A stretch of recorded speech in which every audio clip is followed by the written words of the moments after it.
এই বুখারী শরীফ এমন একটি কিতাব, যেই কিতাবটি সকলের কাছে গ্রহণযোগ্য, বড় মকবুল একটি কিতাব, সকলের কাছে গ্রহণযোগ্য।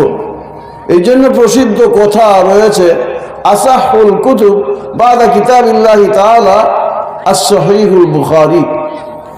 সবচেয়ে সহিহতার কিতাব কুরআনে কারীমের পরে, আল্লাহর কিতাবের পরে সবচেয়ে সহি যে কিতাব এই জমিনের উপরে, আকাশের নিচে, সেটা হলো বুখারী শরীফ। এই বুখারী শরীফ এত মকবুল কেন? সবাই বুখারী শরীফকে সম্মান করে, সবাই বুখারী শরীফকে খুব মূল্যায়ন করে। বুখারী শরীফের এত সম্মান কেন? এই এত সম্মান, এত ইজ্জত বুখারী শরীফের, তার অনেকগুলো কারণ আছে। অনেকগুলো কারণের মধ্যে আমি আপনাদেরকে 3টা কারণ শোনাবো। সবগুলো বলা তো সম্ভব না। এই বুখারী শরীফ এত মকবুল কেন, তার 3টা কারণের একটা কারণ হলো ইমাম বুখারী রহমাতুল্লাহি আলাইহির ইখলাসের গুণে, উনার খুলুসিয়তের কারণে, উনার ইখলাসের কারণে আল্লাহ রাব্বুল আলামিন এই কিতাবটাকে সকলের কাছে গ্রহণযোগ্য বানায় দিয়েছেন। উনার ইখলাস এতই বেশি ছিল, কারণ ইখলাসের দ্বারা সামান্য কাজও যদি হয়, আল্লাহ তাআলা ওইটাকে অনেক বড় বানায় দেন। ইখলাসের কারণে সামান্য কাজটা অনেক বড় হয়ে যায়। এই জন্য ইখলাসের দাম অনেক বেশি। আপনারা কিছুদিন আগে লক্ষ্য করেছেন যে ভারতের এক মহিলা, মুস্কান নামে একটা মহিলা, আল্লাহু আকবরের একটা ধ্বনি দিছিল, আল্লাহু আকবরের একটা আওয়াজ দিছিল, কিন্তু তার সেই আওয়াজটা ছিল একবারে মন নিগড়ানো, ইখলাসের সাথে আল্লাহকে রাজি করার জন্য আল্লাহু আকবার বলে যখন সে একটা আওয়াজ করছে, সারা বিশ্বকে এই আল্লাহু আকবরের ধ্বনিতে সারা বিশ্বকে কাঁপায়া তুলছে। মহিলা একজন, কিন্তু সারা বিশ্ব কাঁপায় আছে। শাহজালাল ইয়ামানি রহমাতুল্লাহি আলাইহি এক আল্লাহু আকবরের ধ্বনিতে ওই হিন্দু ক্ষমতাশীল গৌর গোবিন্দর সমস্ত অট্টালিকাগুলা ঝরঝর করে পড়ে গেছে। এটা অন্য কোনো পাওয়ার না, পাওয়ার হলো ইখলাসের। ইমাম বুখারী রহমাতুল্লাহি আলাইহি ওই ইখলাসের পাওয়ারের কারণে আল্লাহ পাক এই কিতাবটাকে সকলের কাছে গ্রহণযোগ্য বানায় দিয়েছে। নাম্বার 2, ইমাম বুখারী রহমাতুল্লাহি আলাইহি তাই কিতাবটা গ্রহণযোগ্য হওয়ার জন্য এমনিতেই হয়ে যায় নাই, এমনিতেই এত গ্রহণযোগ্য হয়ে যায় নাই। এই কিতাবটা লিপিবদ্ধ করতে ইমাম বুখারী রহমাতুল্লাহি আলাইহি 16টি বছর মেহনত করেছেন। একদিন না, 2 দিন না, 16 বছর মেহনত করছেন। 16 বছর মেহনতের ফসল এই কিতাব। ইমাম বুখারী রহমাতুল্লাহি আলাইহি 6 লক্ষেরও বেশি হাদিস ইমাম বুখারী রহমাতুল্লাহি আলাইহি মুখস্থ ছিল। সেই 6 লক্ষ হাদিস থেকে ইমাম বুখারী রহমাতুল্লাহি আলাইহি এখানে শুধু 7275টি হাদিস ওনার কিতাবে লিপিবদ্ধ করেছেন। যেখানে 6 লক্ষের ঊর্ধ্বে হাদিস মুখস্থ ছিল, সেখানে কতগুলো হাদিস আনছেন? 7275টি হাদিস ইমাম বুখারী রহমাতুল্লাহি আলাইহি তার কিতাবের মধ্যে উল্লেখ করেছেন। এই 7200 হাদিস লিপিবদ্ধ করতে ইমাম বুখারী রহমাতুল্লাহি আলাইহি প্রত্যেকটা হাদিস লেখার পূর্বে উনি গোসল করতেন। গোসল করে 2 রাকাত নামাজ পড়তেন। 2 রাকাত নামাজ পড়ে ইস্তেখারা করতেন, মুরাকাবা করতেন। যদি উনার দিলের মধ্যে আল্লাহ রসুলের পক্ষ থেকে অথবা আল্লাহ পাকের পক্ষ থেকে এই এলকা হইতো, এই কথাটা জাগ্রত হইতো যে হ্যাঁ এটা নবীর সহিহ হাদিস, তাহলেই উনি এই হাদিসটা তার কিতাবের মধ্যে লিপিবদ্ধ করতেন, অন্যথায় ওই হাদিস কিতাবের মধ্যে লিপিবদ্ধ করতেন না। তাহলে ইমাম বুখারী রহমাতুল্লাহি আলাইহি একটা হাদিস লেখার মধ্যে কতটুকু সতর্ক ছিলেন। 2 রাকাত গোসল করছেন, 2 রাকাত নামাজ পড়ছেন। এখন 7275টি হাদিস যদি লিপিবদ্ধ হয়ে থাকে, 7200 হাদিস যদি উনি লিখে থাকেন, তো 7200 হাদিস লিখতে উনার কত রাকাত নামাজ পড়তে হয়েছে? 14550 রাকাত নামাজ উনি পড়েছেন। 14,550 রাকাত নামাজ পড়েছেন। আর এই 14,550 রাকাত নামাজের মধ্যে সেজদা কয়টা পড়ছে? 29,100 সেজদা উনি দিছে। 29,100 সেজদা এই বুখারীর হাদিসটি লিখতে আল্লাহর দরবারে দিয়েছেন। আর আল্লাহ রাসূল কি বলেন? সিজদাতুন ওয়াহিদাতুন খায়রুম মিনাদ দুনিয়া ওয়া মা ফিহা, একটা সেজদা দুনিয়া এবং দুনিয়ার মধ্যে যা কিছু আছে তার চাইতে উত্তম।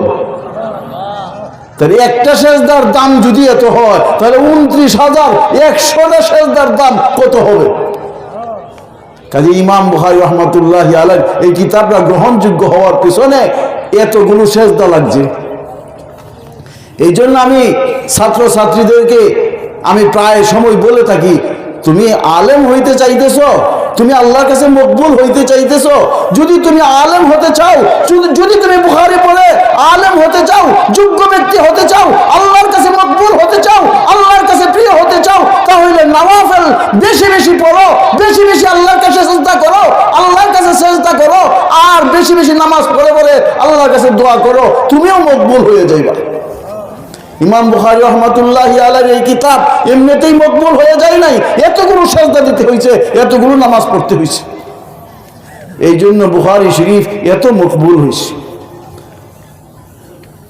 3 নাম্বার, ইমাম বুখারী রাহমাতুল্লাহি আলাইহি মুস্তাজাবুদ দাওয়া ছিলেন। ওনার দোয়া কবুল হইতো। ওনার দোয়া কি হইতো? কবুল হইতো। মুস্তাজাবুদ দাওয়া ব্যক্তি ছিলেন, আল্লাহ ওয়ালা ব্যক্তি ছিলেন। ইমাম বুখারী রাহমাতুল্লাহি আলাইহি যতগুলো দোয়া করেছেন সমস্ত দোয়া আল্লাহ পাক কবুল করেছেন। এইরকম একজন ব্যক্তি সেই কিতাবটা লিখে আল্লাহর কাছে দোয়া করেছেন, আয় আল্লাহ তুমি আমার এই কিতাবটা সবার কাছে গ্রহণযোগ্য বানায় দাও। তো ইমাম বুখারী রাহমাতুল্লাহি আলাইহি এই দোয়ার কারণে, ওই দোয়ার বদৌলতে আল্লাহ পাক এই বুখারী শরীফকে সকলের কাছে গ্রহণযোগ্য বানায় দিয়েছে। তাহলে মূলত এই 3টা কথা যদি আমরা ভালো করে বুঝে থাকি, তাহলে বুঝবো যে ইমাম বুখারীর এই কিতাবটা লেখার পিছনে কত মেহনত আছে, কত মেহনত করে এই কিতাবটা লিপিবদ্ধ করেছে। এরপরে এই কিতাবটা লেখার জন্য ইমাম বুখারী রাহমাতুল্লাহ কত সতর্ক ছিলেন দেখেন। ছাত্রীদের জন্য বলছি, এই কিতাবটা লিখতে ইমাম বুখারী রাহমাতুল্লাহি আলাইহি সর্বপ্রথম উনি কিতাবুল ঈমান দিয়ে উনি কিতাব শুরু করেছেন। আর এই সর্বশেষ কিতাব হইল কিতাবুত তাওহীদ। উনি কিতাব শুরু করেছেন কিতাবুল ঈমান দিয়া, শেষ করেছেন কিতাবুত তাওহীদ দিয়া। কিতাব শুরু করলেন কিতাবুল ঈমান, শেষ করলেন কিতাবুত তাওহীদ। অর্থাৎ শুরু এবং শেষ এটার মধ্যে একটা গভীর সম্পর্ক। বলে কেমন সম্পর্ক? বলে কুল এবং জুজের সম্পর্ক। কুল এবং জুজ অর্থাৎ একটা পূর্ণ জিনিস আর একটা তারই অংশ। এই যে টেবিলটা আমরা দেখতেছি বা এই চেয়ারটা মনে করেন, এই চেয়ারটা কাঠ এবং লোহা এই দুইটার সংমিশ্রণে হয়েছে, ঠিক না? কাঠ এবং লোহা এই দুইটার সঙ্গে, কাঠ একটা অংশ, লোহা আর একটা অংশ। তাহলে এই চেয়ার, এই কুরসি এটা একটা পূর্ণ জিনিস, তার অংশ লোহা এবং কাঠ। তাহলে এই লোহার সাথে এই চেয়ারের সম্পর্ক আছে কিনা? লোহার সাথে চেয়ারের সম্পর্ক আছে কিনা? কাঠের সাথে চেয়ারের সম্পর্ক আছে কিনা? অনেকটা একটা সম্পর্ক আছে। তদ্রূপ ভাবে ঈমান হলো একটা কুল জিনিস, পূর্ণ জিনিস ঈমান, আর তারই একটা অংশ হলো তাওহীদ, একত্বতা, আল্লাহকে বিশ্বাস করা। কারণ ঈমান একটা পূর্ণ জিনিস, কারণ ঈমানের অনেকগুলো জুজ আছে, ঈমানের অনেকগুলো অংশ আছে, যেটা আপনারা ঈমান মুফাসসালের মধ্যে পড়ছেন। আমানতু বিল্লাহি ওয়া মালাইকাতিহি ওয়া কুতুবিহি ওয়া রুসুলিহি ওয়াল ইয়াউমিল আখিরি ওয়াল কদরি খাইরিহি ওয়া শাররিহি মিনাল্লাহি তাআলা ওয়াল বাসি বাদাল মাউত। এই সব বিষয়গুলো বিশ্বাস করার নাম, এই সবগুলো বিশ্বাস করার নাম হলো ঈমান। এই ঈমান একটা পূর্ণতা, তারই একটা অংশ হলো আমানতু বিল্লাহ, অর্থাৎ আল্লাহর প্রতি বিশ্বাস করা। এটা হলো একটা অংশ। তাহলে ইমাম বুখারী কিতাবুল ঈমান দিয়ে কিতাব শুরু করেছেন, শেষ করেছেন একটা অংশ তাওহীদ দিয়া, কিতাবুত তাওহীদ। তাহলে কুল এবং জুজের সম্পর্ক ইমাম বুখারী রাহমাতুল্লাহ আলাইহি শুরু এবং শেষের মধ্যে। ঠিক তদ্রূপ ভাবে এই বাবের মধ্যেও ইমাম বুখারী রাহমাতুল্লাহ যে বাব কায়েম করছেন, অধ্যায় কায়েম করেছেন, সেই প্রথম অধ্যায় এবং শেষ অধ্যায়ের মধ্যে একটা সম্পর্ক আছে। ইমাম বুখারী রাহমাতুল্লাহ আলাইহি প্রথম অধ্যায় কায়েম করছেন বাবুল ওহী। সর্বশেষ ইমাম বুখারী বাব কায়েম করছেন ওয়ানাদাউল মাওয়াজিন আল কিসত লিয়াউমিল কিয়ামা। কিয়ামতের দিন মাপা হবে মানুষের আমল সমূহ। ওহী হইল কি? সর্বপ্রথম শুরু করছেন বাবুল ওহী। ওহী দিয়ে বাব কায়েম করছেন, সর্বপ্রথম অধ্যায় ওহী, আর সর্বশেষ অধ্যায় মানুষের আমল মাপা হবে, দাড়িপাল্লা কায়েম করা হবে। বলে দুইটার মধ্যে সম্পর্ক কি? বলে দুইটার মধ্যে সম্পর্ক আছে। ওহী হইল একবারে সমস্ত কিছুর সূচনা, একবারে সব কিছুর প্রথম হইল ওহী। কারণ ওহী ছাড়া কোনো বিধান হয় না। ওহী হইল মাবদাউল মাবাদি, সমস্ত শুরু হইল ওহী। আর বন্দার সর্বশেষ কাজ হইল কি? বন্দার সর্বশেষ কাজ হইল কিয়ামতের মাঠে মাফা শেষ করিয়া হয়তো সে জান্নাতি নয়তো সে জাহান্নামী। তাহলে মাফাটা হইল বন্দার সর্বশেষ কাজ, মাফাটা বন্দার সর্বশেষ কাজ, আর ওহী হইল সর্বপ্রথম কাজ। কাজেই প্রথম আর শেষের সাথে যে সম্পর্ক, ইমাম বুখারী রাহমাতুল্লাহি আলাইহি বাবগুলো কায়েম করার মধ্যেও এমন, তার কিতাবের শুরু এবং শেষ বাবের মধ্যেও এমন একটা সম্পর্ক। প্রথম বাব কায়েম করছেন বাবুল ওহী, সর্বশেষ বাব কায়েম করছেন ওয়ানাদাউল মাওয়াজিন আল কিসত লিয়াউমিল কিয়ামা। তাহলে বাবের মধ্যেও সম্পর্ক। এমনি ভাবে হাদিসের মধ্যেও সম্পর্ক আছে। প্রথম হাদিস ইন্নামাল আমালু বিন্নিয়াত, প্রথম হাদিস ইন্নামাল আমালু বিন্নিয়াত, এটা হলো সর্বপ্রথম হাদিস। আর সর্বশেষ হাদিস কালিমাতানি হাবিবাতানি ইলার রহমান খাফিফাতানি আলাল লিসান সাকিলাতানি ফিল মিজান। সর্বশেষ হাদিস হইল এটা। হাদিসের মধ্যে প্রথম হাদিস আর দ্বিতীয় হাদিসের মধ্যেও সম্পর্ক আছে, সর্বশেষ হাদিসের মধ্যেও সম্পর্ক আছে। বলে কি সম্পর্ক? বলে এটা সম্পর্ক হলো প্রথম হাদিসের মধ্যে ইখলাসের কথা বলা হয়েছে। কিসের কথা বলা হয়েছে?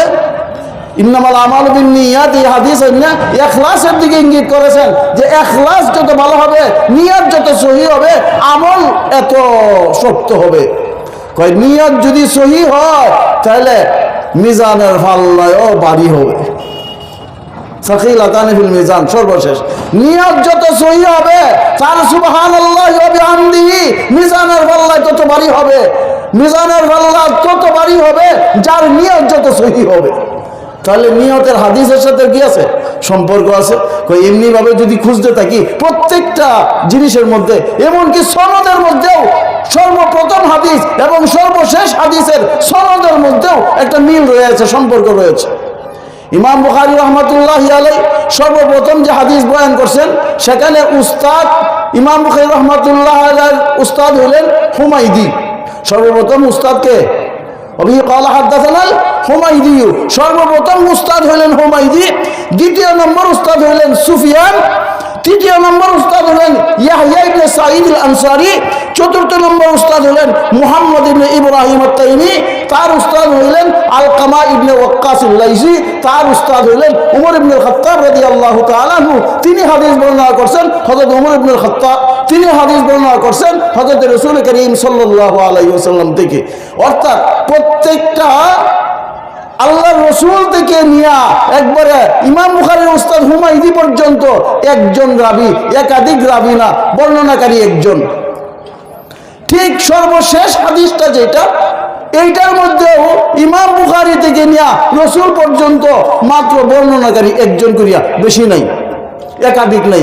যেমন সর্বশেষ হাদিসের মধ্যে আমি যেটা আপনাদের সামনে পড়ছি, প্রথম রাবী হইল আহমদ ইবনে আশকাব, দ্বিতীয় রাবী হইল মুহাম্মদ ইবনে ফুজাইল, তৃতীয় রাবী হইল উমারাত ইবনে কাকা, চতুর্থ রাবী হইল আবু যুরা। আবু যুরা রিওয়ায়াত করছেন হযরত আবু হুরায়রা থেকে। তো সবাই একজন একজন করিয়া, একাধিক কোন বর্ণনাকারী নাই। এটাকে হাদিসের ভাষায় বলা হয় গরিব, হাদিসের ভাষায় বলা হয় গরিব। প্রথম সনদের মধ্যে যে এরকম গরিব, এরকম সর্বশেষ সনদের মধ্যেও গরিব। এই জন্য প্রথম হাদিস এবং সর্বশেষ হাদিসের মধ্যে একটা সম্পর্ক রয়েছে। কাজেই ছাত্রীদের অবগতির জন্য বলছি, এই যে একটা সম্পর্ক, প্রথম হাদিস এবং শেষ হাদিসের সাথে একটা সম্পর্ক আছে। এখন ইমাম বুখারী রাহমাতুল্লাহি আলাইহি এই সর্বশেষ হাদিস, সর্বশেষ বাব, এটা কেন কায়েম করলেন? ওয়ানাদাউল মাওয়াজিনা কিসতাল ইয়াউমিল কিয়ামা, এই বাবটা কেন কায়েম করলেন?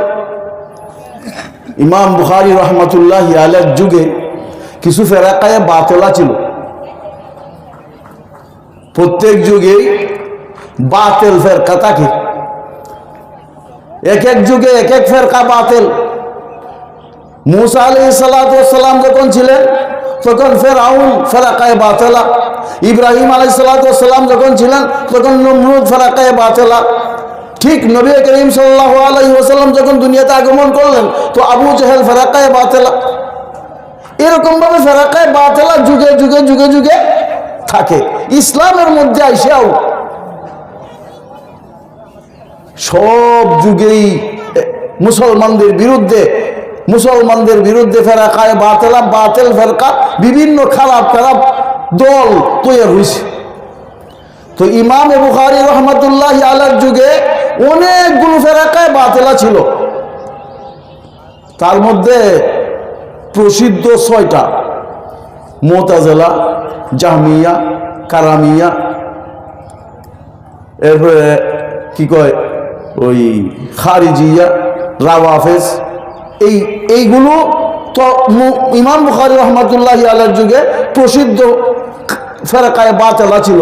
বাতিল ফেরকা যেগুলো অগ্রহণযোগ্য, যেগুলো ইসলামের মধ্যে গ্রহণযোগ্য না, এরকম ফেরকায়ে বাতিলা ওই যুগে ছিল, প্রত্যেক যুগেই আছে। তো ইমাম বুখারী রাহমাতুল্লাহি আলাইহি এই সর্বশেষ বাব কায়েম করিয়া একটা ফেরকায়ে বাতিলাকে প্রতিহত করছেন, রদ করছেন। সেই ফেরকায়ে বাতিল হলো মুতাজিলা। ইমাম বুখারী রাহমাতুল্লাহি আলাইহি মুতাজিলাদেরকে রদ করেছেন। ওয়ানাজাউল মাওয়াজিনাল কিসতাল ইয়াউমিল কিয়ামা, এই আয়াত এনে এই বাব কায়েম করে ইমাম বুখারী রাহমাতুল্লাহি আলাইহি ওই ফেরকায়ে বাতিলা, মুতাজিলা, তাদেরকে রদ করা, তাদেরকে বাতিল বলে সাব্যস্ত করা, এটা ইমাম বুখারী রাহমাতুল্লাহি আলাইহির উদ্দেশ্য ছিল। এই ফেরকায়ে বাতিলাকে রদ করছেন কারণ তাদের ধারণা হলো এটা যে আমল মাপা হবে না, আমল ওজন করা হবে না, আমল মাপা হবে না। তো ইমাম বুখারী রাহমাতুল্লাহি আলাইহি বললেন যে না, আমল মাপা হবে, আমল মাপা হবে না, এইটা ঠিক না, আমল মাপা হবে। দলিল আল্লাহ পাক কোরআনে কারীমের মধ্যে বলছেন মিজানের পাল্লা স্থাপন করা হবে। সর্বশেষ কথা, মিজানের পাল্লা বাড়ি হবে। মিজানের পাল্লা কি হবে? বাড়ি হবে। এমন দুইটা কালিমা, কয়টা কালিমা? কালিমাতান হাবিবাতান ইলার রহমান, দুইটা কালিমা আল্লাহর কাছে বড় প্রিয়। দুইটা কালিমা আল্লাহ পাকের কাছে বড় প্রিয়, মানে দুইটা কালিমা আল্লাহর কাছে বড় পছন্দিদা, আল্লাহর কাছে বড় প্রিয়, আল্লাহর কাছে বড় মাহবুব। বলে কালিমা মাহবুব হয় কিবা?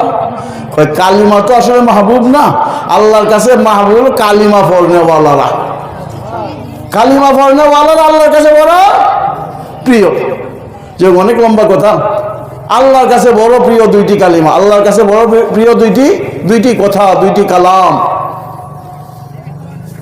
তখন মনের মধ্যে একটা সন্দেহ লাগতে পারে যে এই দুইটি কালাম খুব কঠিন, মনে হয় পড়ন যেত না। তখন আল্লাহ রাসূল বলেন না, খাফিফাতান আলাল লিসান, জবানের মধ্যে বড় হালকা, পড়তে বড় সহজ, কোনো কঠিন অক্ষর নাই, কোনো কঠিন অক্ষর নাই।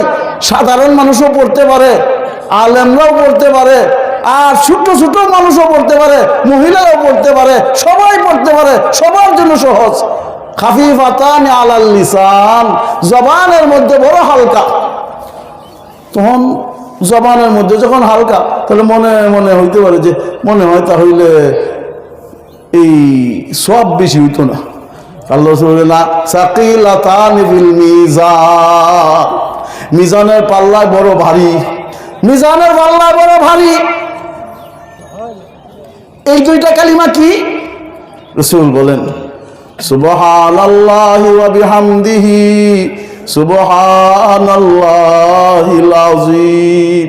এই দুইটা কালিমা হইল সুবহানাল্লাহি ওয়া বিহামদিহি সুবহানাল্লাহিল আযীম। এই ইমাম বুখারী রাহমাতুল্লাহি আলাইহি এই বুখারী জিলদে 4 মধ্যে কিতাবুদ দাওয়াতের মধ্যে এই হাদিসটা আনছেন।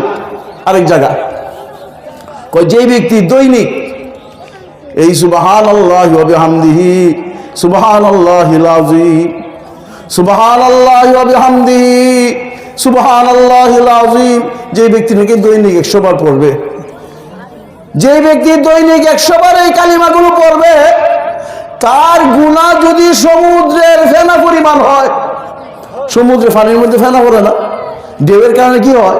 ফেনা হয়। আল্লাহ রাসূল বলেন তার গুনাহ যদি সমুদ্রের ফেনা পরিমাণ হয়, এরপরে আল্লাহ রাব্বুল আলামিন ওই ব্যক্তির সমস্ত গুনাহগুলি মাফ করে দিবেন। পড়েন সুবহানাল্লাহি ওয়া বিহামদিহি সুবহানাল্লাহিল আযীম সুবহানাল্লাহি ওয়া বিহামদিহি সুবহানাল্লাহিল আযীম সুবহানাল্লাহি ওয়া বিহামদিহি সুবহানাল্লাহিল আযীম।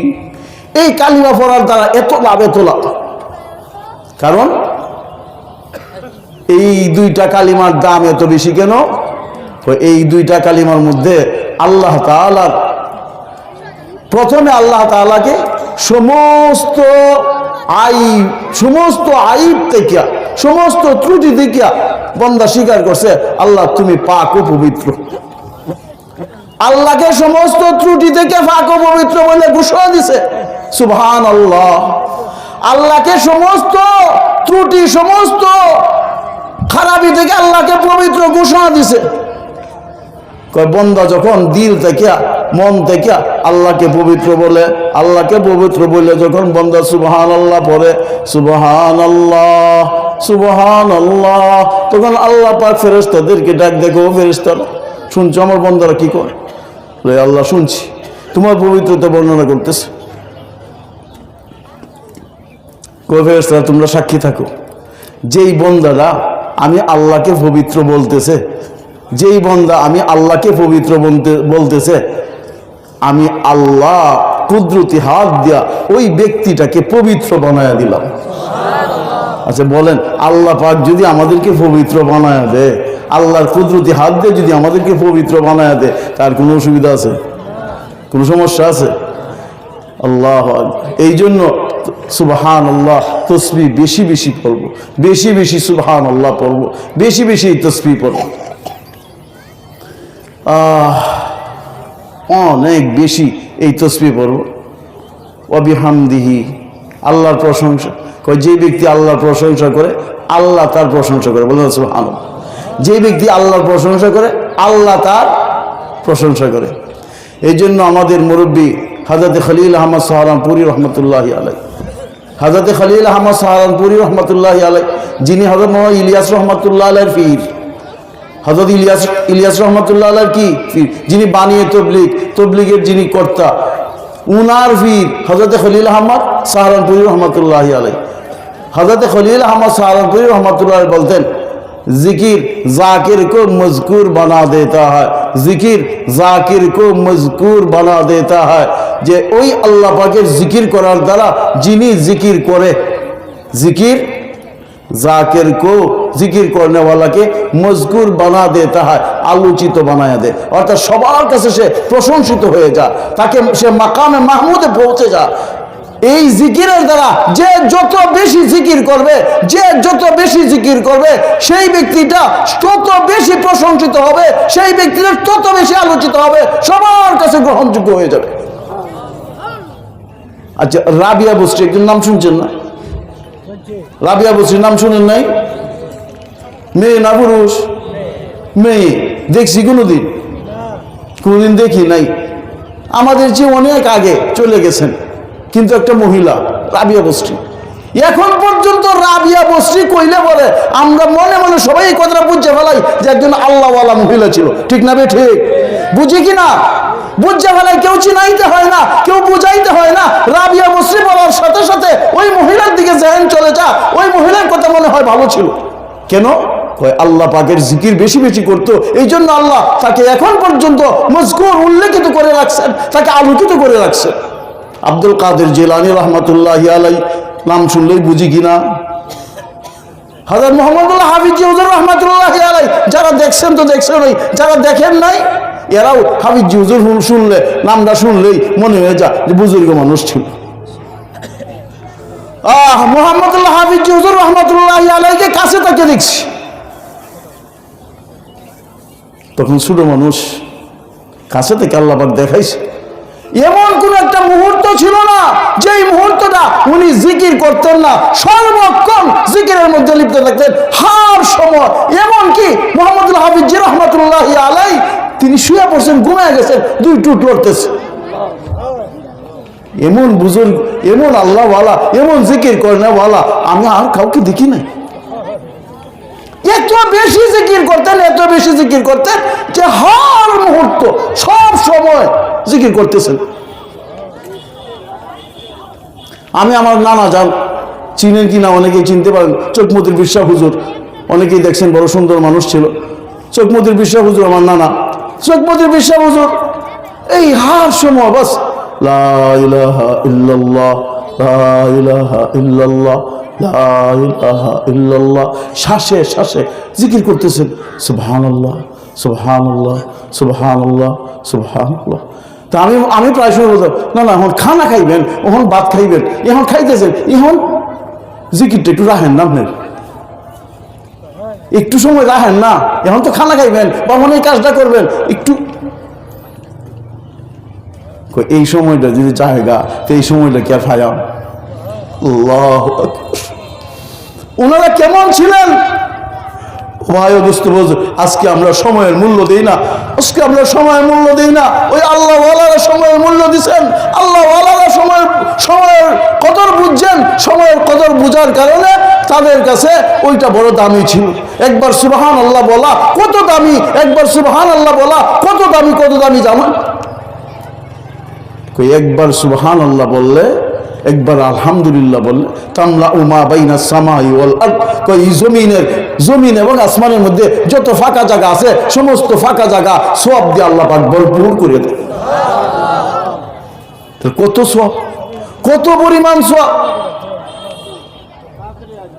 এই জন্য বেশি বেশি আল্লাহ পাকের জিকির করতে হবে, বেশি বেশি আল্লাহ পাকের জিকির করতে হবে।